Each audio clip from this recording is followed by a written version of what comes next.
Тіл бұзаризм. 1925 жылы Еңбекшіл Қазақ газетінің нөмірі 277 санында шыққан тіл бұзаризм мақаласын назарларыңызға ұсынамыз. Әңгіме сол замандағы шет тілдерінің сөздерін қазақшаға қалай тәржімалау хақында жазылған. Басылымға тікенек атты бүркеншік есіммен жарияланған. Қағазды экономить ету керек қой. Үнемдеу керек десең, қазақ болып кетем дейсің бе? Ал үнемақ болсын. Басқа орыс сөздерін қалай переводтайсың? Переводтамаймын, аударамын. Жарайды, аударамын ақ болсын.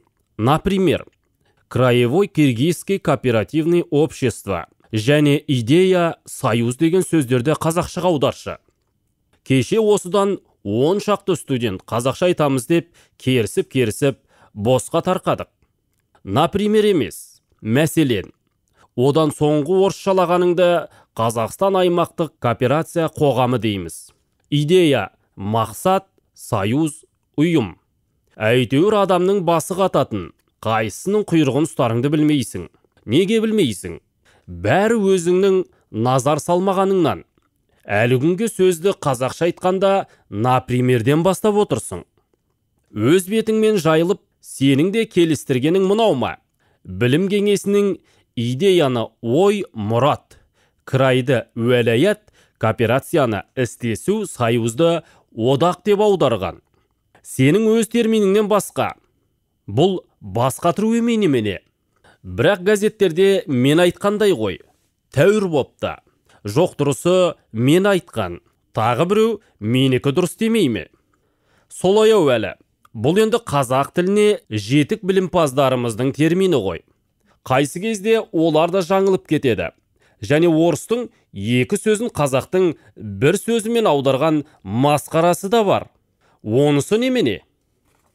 Мелиорацияны да өңдеу, редакцияны да өңдеу деп аударып қойыпты. Ал біз редакцияны басқарма деп жүргеміз жоқ ба? Айтсаң, қайт дейсің. Әй, бұнысы масқара екен. Масқара емес, сөкетте. Қане, журналдан қарайықшы. Несін қарайсың? Дәл мен айтқандай. Кеше 16-шы комнатада разбирайт еттік деп отырмын ғой. Әлгі сөздерді сонда көргем. Қате басылған шығар. Сондай қате болушы ма еді. Ендеше мұны сұрастыру керек екен. Ертең еден сұрайын.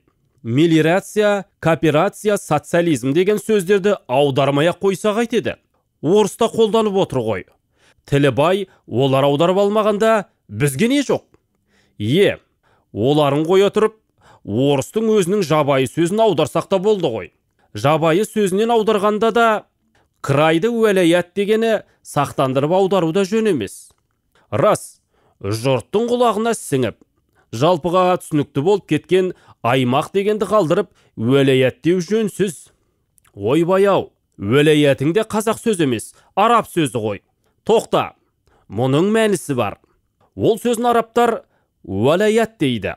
Біз оны қазақшалап уәлаят деп алғанбыз. Қазірде біздің білімпаздарымыздың басқа тілдерден кіретін сөздерді үндестік заңына бағындырып, қазақ тіліне шоқындырып алу керек деген пікірлері бар.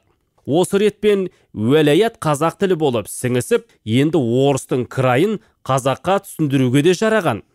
Өстіп шоқындырып алып отырсақ, татардың практически иқтисади протест деп тұлғасын бұзбай ала келіп, ақырында кейбір сөйлемдерінде бірақ сөзін татарша айтып, производство есть, шондайын сырой материал дегендей сөкеттерден аман боламыз ғой. Болмаса, әлі осының ісіне басамыз. Дегенмен, әлгі мен айтқан сөздерде тым азаптанбаса да болады. Басқа ұлттар да ол сөздерді сол күй алып отыр. Мына күйімен тіл бұзаризм болады. Сақтанбаса тіл бұзаризм болып кететіні рас.